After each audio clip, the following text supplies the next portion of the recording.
তো অনেক দিন হয়ে গেল আমার এই চ্যানেলে OnePlus-এর ফোন নিয়ে কিন্তু কোনো ভিডিও আসেনি। তো আজকে সেই অপেক্ষার দিনও শেষ।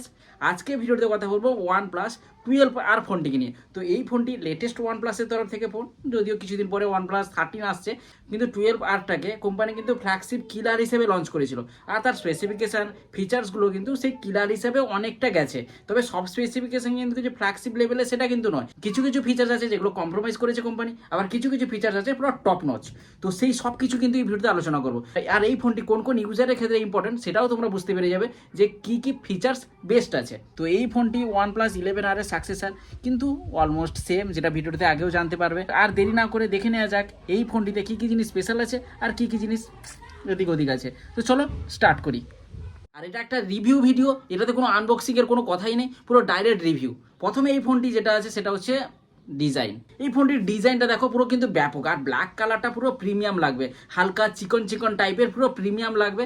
আর এই ফোনটিতে কার্ভ ডিসপ্লে থাকার জন্য গ্রিপটাও দারুণ হবে। আর কার্ভ ডিসপ্লে ফোনগুলোতে কিন্তু ডিসপ্লে এক্সপিরিয়েন্স যতটা না ভালো হয় তার থেকে গ্রিপটা ভালো হয়। তো গ্রিপটার জন্য কার্ভ ডিসপ্লে ঠিকই আছে, কার্ভ ডিসপ্লে আছে। আর এই ফোনটিতে গোরিলা গ্লাস ভিক্টাস 2 এর প্রোটেকশন আছে, আর গ্লাস ব্যাক তো আছেই। তো এইগুলো কিন্তু এই ফোনের ডিজাইনটা কিন্তু ভালো। আর এই ফোনের ডিজাইন পুরো OnePlus 11R-এর ডিজাইনের সাথে কপি, পুরো দুজনের ডিজাইন সেম। তো ডিজাইন নিয়ে তেমন কোনো নতুনত্ব নেই, আগে যেটা ছিল 12R-ও সেই ডিজাইন আছে। এবার বলবো এই ফোনটির ডিসপ্লে। এই ফোনটির যদি মোস্ট হাইলাইটিং ফিচার্স বলতে হয় না, তার মধ্যে এই ওয়ান অফ দ্য বেস্ট হচ্ছে এই ডিসপ্লে। এই ফোনটিতে 6.78 ইঞ্চির ফুল এইচডি প্লাসের অ্যামোলেড ডিসপ্লে আছে, 1.5K ডিসপ্লে।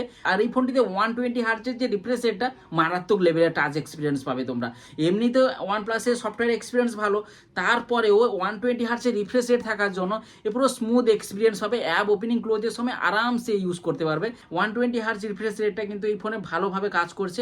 120 হার্টজের রিফ্রেশ রেটটা অ্যামোলেড ডিসপ্লের সাথে ভালো কিন্তু অপটিমাইজেশন হয়েছে। আর এই ফোনটিতে ব্রাইটনেস কি আর বলবো, 4500 নিটসে পিক ব্রাইটনেস আছে।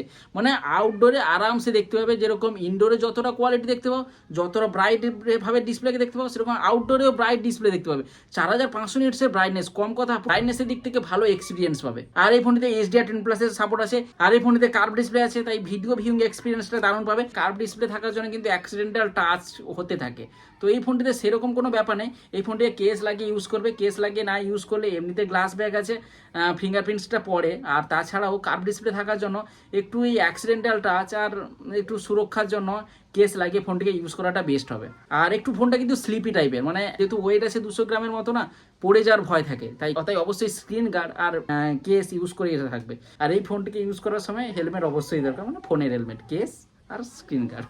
ফোনটিতে ডলবি ভিশনের সাপোর্ট আছে, বেজেললেস ডিসপ্লে পাবে, মানে বেজেল নেই বলতে গেলে। কার্ভ ডিসপ্লে আছে, কার্ভ ডিসপ্লে থাকার জন্য আগেই তোমরা জানো ভিডিও এক্সপিরিয়েন্সটা দেখা হবে। ভিডিওর ব্রাইটনেসটা ব্যাপক, অ্যামোলেড ডিসপ্লে, তার উপর এত ব্রাইটনেস আছে, তাই ভিডিও খুব ভালো। ইউটিউবে 4K HDR পর্যন্ত ভিডিও সাপোর্ট করে। মোটামুটি মাল্টিমিডিয়া এক্সপিরিয়েন্সের দিক থেকে কিন্তু কোনো কথা হবে না বস, ওটা সেরা। আর এই ফোনটিতে প্রসেসরে গেলে দেখতে পাবো স্ন্যাপড্রাগনের 8 Gen 2 এর প্রসেসর, যেটা একটা ফ্ল্যাগশিপ প্রসেসর।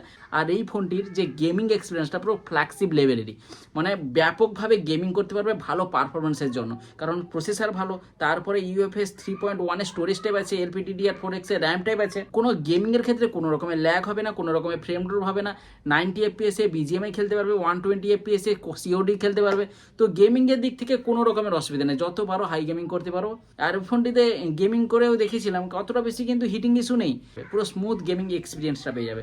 এই ফোনটিতে OnePlus-এর স্পেশালিটি অ্যালার্ট স্লাইডারও আছে। ফোনটিতে 3টে ভেরিয়েন্টে এখন ভারতীয় মার্কেটে পেয়ে যাবে। 8GB র্যাম, 128GB স্টোরেজ, তারপর 8GB র্যাম, 256GB স্টোরেজ, আর একটা হচ্ছে 16GB র্যাম, 256GB স্টোরেজ, পুরো হাই লেভেলের র্যাম। এবার বলবো এই ফোনে ওএস নিয়ে। এই ফোনটিতে অক্সিজেন ওএস তো আছে, তাছাড়াও Android 14-এর আপডেট আছে। কোম্পানি থেকে বলেছে 3 বছরে মেজর আপডেট পাবে, 4 বছরে সিকিউরিটি আপডেট পেয়ে যাবে। আর OnePlus আপডেট দেয়, তাই সে নিয়ে কোনো সমস্যা নেই। এবার বলবো এই ফোনে ব্যাটারি নিয়ে। এই ফোনটিতে 5500 mAh ব্যাটারি আছে, মানে বিগ ব্যাটারি লাইফ। সারাদিনে ব্যাটারি ব্যাকআপ আরামসে পেয়ে যাবে, যতটা হেভি ইউজ করো না কেন।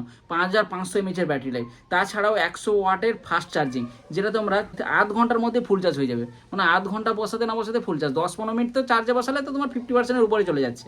আধ ঘন্টায় ফুল চার্জ করে নিয়ে আবার ব্যাটারি ব্যাকআপ নিতে শুরু করো। আর IP54 এর রেটিংসও পেয়ে যাবে। এবার বলবো এই ফোনের ক্যামেরা। এই ফোনটিতে মেন ক্যামেরাটা 50 মেগাপিক্সেল OIS ক্যামেরা, যেটাতে সোনির সেন্সর আছে, সোনির IMX890 সেন্সর।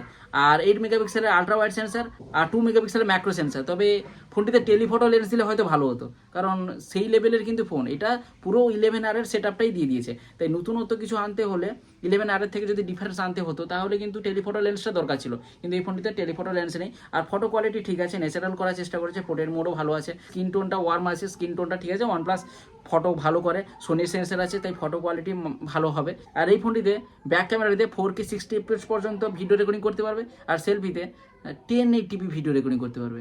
মানে সেলফিতে 1080p 30 FPS, মানে সেলফিতে 4K দিয়ে দিলে হয়তো ভালো হতো। যারা ব্লগিং করো তাদের ক্ষেত্রে কিন্তু একটু হালকা সমস্যা হবে, কারণ 4K-তে কারণ ব্যাকে 4K দিল, সেলফিতে 4K দিয়ে দিলে আরও জমে যেত। টেলিফটো লেন্সটা আর সেলফিতে 4K ভিডিও রেকর্ডিংটা মিসিং আছে কিন্তু এই ফোনে। ফোনটিতে সেলফির কথা বলছি, সেলফিতে কিন্তু 16 মেগাপিক্সেলের সেলফি ক্যামেরা আছে। আর এই ফোনটিতে লো লাইট ফটো খুব ভালো, দেখতে পাচ্ছ ডিটেলসটাও ব্যাপক আসছে। এআই এর মাধ্যমে তোমরা ফটো এডিটিং করতে পারবে। তবে এই যে অক্সিজেন OS 15 আসছে না, পুরো যদি আপডেট যদিও ওই ফোনে চলে এসছে, তো তোমরা আপডেট করে নেবে, পুরো iOS 18 এর ডুপ্লিকেট পেয়ে যাবে পুরো। মানে এই যে অক্সিজেন OS 15টা অটোমেটিক মনে হবে যেন আইফোন ইউজ করছো, iOS 18 এর পুরো কপি পেস্ট। তো 36-37 হাজার টাকা বাজেট যদি থাকে, যারা OnePlus-এর পছন্দ করো, OnePlus-এর গ্রিন লাইন ইস্যুটা এসেছিলো কিছুদিন আগে, তো সেই ইস্যুটা যদি ভয় মাথায় না থাকে তাহলে এই ফোনটি তোমরা চেক আউট করে নিবে। 36-37 হাজার টাকা কিন্তু one of the best phone. তবে পারফরমেন্সের দিক থেকে এবং ডিসপ্লের দিক থেকেই বেস্ট, ক্যামেরা কিন্তু এভারেজ। তো এই ফোনটি ছাড়াও এই বাজেটে কিন্তু iQ Neo 9 Pro-টাও চেক আউট করতে পারো, সেটাও প্রায় এই দুজনের স্পেসিফিকেশন অলমোস্ট সেম। তো আজকের ভিডিওটা এই পর্যন্ত। এই ফোনটি কোন কোন ইউজারের ক্ষেত্রে আশা করি বুঝতে পেরে গেছো। তো দেখা হবে তাহলে নেক্সট ভিডিওতে। সবাই ভালো থাকবে, আর নেক্সট ভিডিও দেখার জন্য অবশ্যই চ্যানেলটিকে সাবস্ক্রাইব করে পাশের বেল আইকনটাকে প্রেস করে রাখো। তো বাই বাই।